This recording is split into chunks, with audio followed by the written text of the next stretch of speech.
आधे मूल्य पर, जो भी इनका मूल्य होगा आधे मूल्य पर ये यहाँ दी जाएंगी।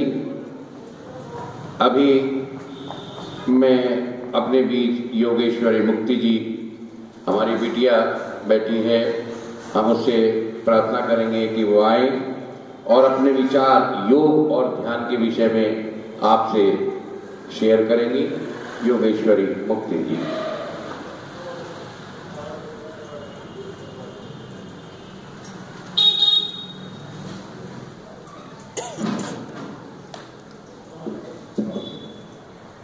सभी लोगों को मेरा प्रणाम।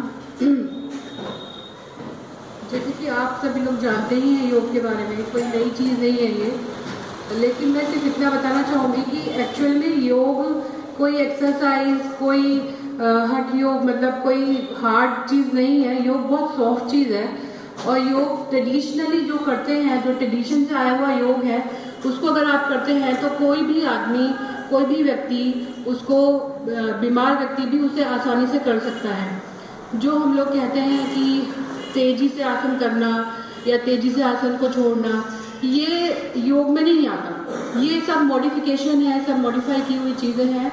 तो योग के लिए जो भी चीज़ें हैं वो जितना हम स्लो करेंगे उससे योग में योग प्रतिष्ठ होता है। और योग को धीरे धीरे करने से आपके अंदर जो धैर्य आता है वो योग की ही वजह से आता है। अगर आप आसनों को या प्राणायाम को तेजी से करते हैं या सांस पर संयम नहीं रखते हैं तो वो उस योग करने का कोई फायदा नहीं है। और मेरा सबसे ये कहना है कि जब भी आप किसी से भी योग सीखें तो किसी ऐसे व्यक्ति से योग सीखें जो एनाटॉमी की नॉलेज रखता हो, जिसको एनाटॉमी वाइज पता हो कि कौन से आसन से आपके कौन से ऑर्गन पे इफेक्ट पड़ेगा, उसको ध्यान में रखते हुए ही योग सीखें। क्योंकि योग आजकल हर कोई सिखाता है, हर किसी के पास योग की नॉलेज है, उसका ज्ञान है, लेकिन जब तक आपको एनाटॉमी वाइज योग के बारे में नहीं पता है, आप ना आसन सिखा सकते हैं, ना ध्यान, ना प्राणायाम। इससे साइड इफेक्ट ज़्यादा होते हैं और फायदे बहुत कम होते हैं। तो एक पेशेंट के लिए थेरेपी वाइज योग जो होता है वो थेरेपी किसी भी बेड पे लेटे हुए, जिसको बेड सोल भी है, उसको भी हम आसन करा सकते, उसको भी हम योग करा सकते हैं। और इसके लिए ध्यान है, प्राणायाम है जो वो लेटे लेटे कर सकते हैं। तो मेरा सबसे ये अनुरोध है कि जब भी आप योग करें या ध्यान करें या प्राणायाम करें, उसमें आप ये देख लें कि आपका जो शिक्षक है, जो आपका गुरु है, वो क्या इस लायक है कि वो आपको सिखा सकता है, तो उस पर आप ध्यान दें। और रही योग प्राणायाम ध्यान की बात, तो ध्यान तो कोई भी कर सकता है। आप आराम से बैठे हैं, सांसों पे कंसंट्रेट कर रहे हैं, वो भी एक ध्यान है, वो भी एक ध्यान की ही प्रक्रिया है। किसी भी चीज़ पे कंसंट्रेट करना, अभी आप अगर मेरे फेस पे कंसंट्रेट करें, वो भी एक ध्यान की प्रक्रिया है। तो ध्यान कोई भी कर सकता है। ध्यान कोई बहुत बड़ी चीज़ नहीं है, बहुत हार्ड चीज़ नहीं है जिसे करने के लिए आपको एक योगी बनना ज़रूरी है। कोई भी आसानी से ध्यान कर सकता है। उसके लिए ना आपको योगी बनने की ज़रूरत है, ना ही बहुत ज़्यादा अभ्यास की ज़रूरत है। सिर्फ कंसंट्रेशन अगर आपके पास है तो ऑटोमेटिकली आप अभ्यासी बन ही जाते हैं। उसके लिए आपको स्पेशल प्रैक्टिस की ज़रूरत नहीं पड़ती है। और तो बाकी सब आचार्य जी आपको बता ही देंगे, इससे ज़्यादा मैं क्या बताऊँ। धन्यवाद।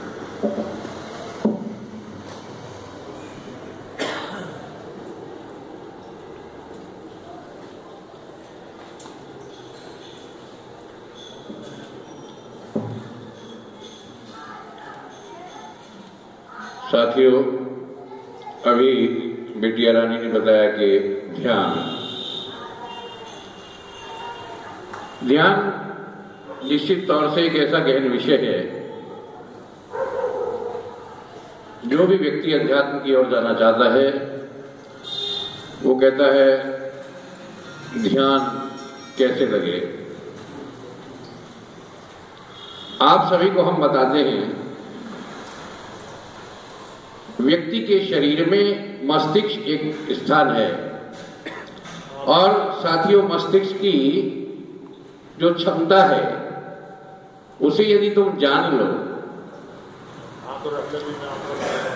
व्यक्ति के मस्तिष्क की क्षमता को यदि तुम जान लो तो ध्यान रखना संसार के अंदर कुछ भी असंभव नहीं है। क्यों? इसलिए संभव नहीं है कि परमात्मा ने सभी कुछ तुम्हें दिया है।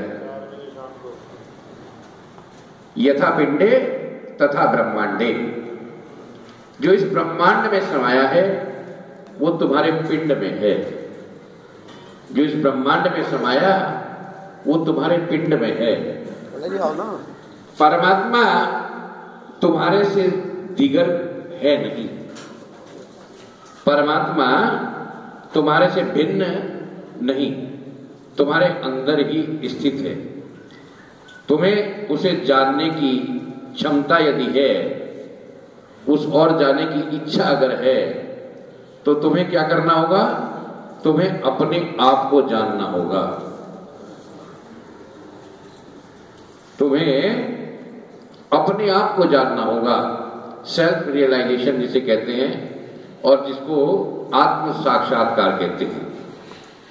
और जब व्यक्ति सेल्फ रियलाइजेशन की ओर बढ़ता है, आत्म साक्षात की ओर बढ़ता है, तब ध्यान रखना वो व्यक्ति क्या हो जाता है? वो व्यक्ति सर्वजनीन हो जाता है, वो सर्वात्मा हो जाता है, वो परमात्मा हो जाता है। क्यों? कि वो सबका हो जाता है। फिर उसकी दृष्टि में भेद नहीं होता। फिर वो ये नहीं कहता ये तो हिंदू है, ये मुसलमान है, ये सरदार है। क्यों? ये तो बहुत छोटी चीज रह जाती है। वो वहां पहुंच जाता है, उसे सबका दुख अपना लगता है, सबका सुख अपना लगता है।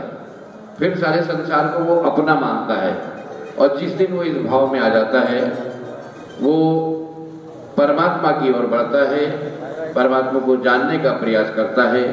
इसी बीच में इस पुस्तक का परिचय देने के लिए मैं आमंत्रित करूंगा डॉक्टर हर्षवर्धन शर्मा जी को। वो इस पुस्तक का परिचय आपको देंगे और उसके बाद के कार्यक्रम को हम आगे लेकर चलेंगे। डॉक्टर हर्षवर्धन शर्मा जी।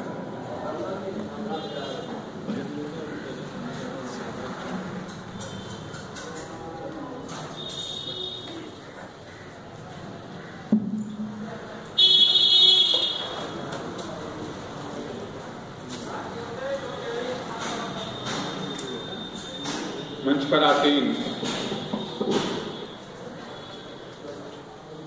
मुख्य अतिथि बहन सुखदा मिश्रा जी, मंच पर आसीन विद्वज्जन, पंडाल में पधारे सुधी श्रोतागण, सर्वप्रथम मैं आप सबको सादर प्रणाम करता हूं। आज जिस पुस्तक का विमोचन होना है, योग द्वारा आत्म साक्षात्कार, मैं उस पुस्तक के संदर्भ में तुलसीदास जी की एक चौपाई है, बड़े भाग मानुष तन पावा, श्रुत दुर्लभ सब संतन गावा, साधन धाम मोक्ष का द्वारा, पाई न मूढ़